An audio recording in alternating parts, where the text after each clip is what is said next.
नमस्कार मित्रांनो ॲग्रीस्टॅक ही योजना काय आहे किंवा फार्मर आय डी हे काय आहे आणि ते कसं काढायचं, कोणत्या सेंटरला जाऊन काढायचं याची संपूर्ण माहिती या व्हिडिओच्या माध्यमातून तुम्हाला मिळणार आहे। त्यासाठी आजचा व्हिडिओ तुम्ही शेवटपर्यंत पहा।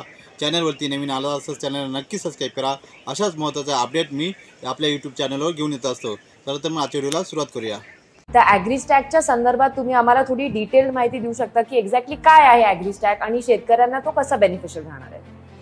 भारतात जन्मणाऱ्या प्रत्येक व्यक्तीला आपण एक नंबर दिलेला आहे 10 आकडी, बरोबर, त्याला आधार नंबर आहे।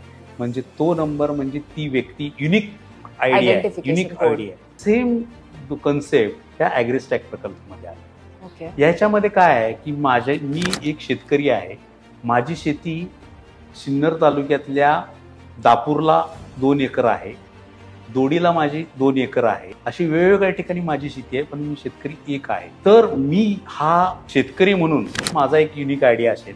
ओके, त्या युनिक आयडीला माझी जिथं जिथं शेती आहे त्या शेतीला पण मग एक आयडी देणार मी। Okay, farmer ID, farm ID आणि मग त्याच्याही पुढे जाऊन मग असं आहे की हे जेव्हा मला तयार होईल त्यावेळेस मी शेतकऱ्यांना एक प्लॅटफॉर्म देणार। मला 7/12 घ्यायचा म्हटलं ते ऑनलाईन उतारा काढायचं म्हटलं तर ते लवकर मिळत नाही। ह्या सिच्युएशनला तुम्हाला काहीही करायची गरज नाही, कारण तुमचा ऑलरेडी फार्म आयडी इटसेल्फ तुम्ही आहे। तुम्हाला जस्ट तुमचा फार्म आयडी आणि फार्मर आयडी टाकला की तुम्ही काय लावलेलं हे ऑलरेडी ती सिस्टीमला लोड असणार आहे। तुम्ही कुठल्या फार्मवर आला ती फार्मही लोड असणार आहे। ते फार्म 2 एकराचा आहे की 20 एकराचा हे ऑलरेडी डिसाइडेड असणार आहे।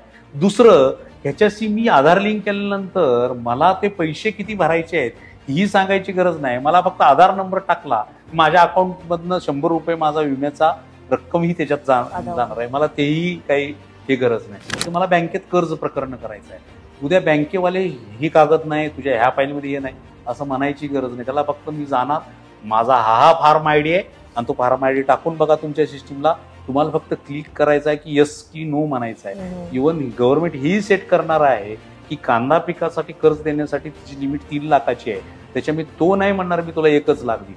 3 लाखाची लिमिट सेट आहे ना, आपोआप ते तुला एका क्लिकवर ते लोन तुझं मंजूर होणार आहे। म्हणजे त्यालाही करायची गरज नाही।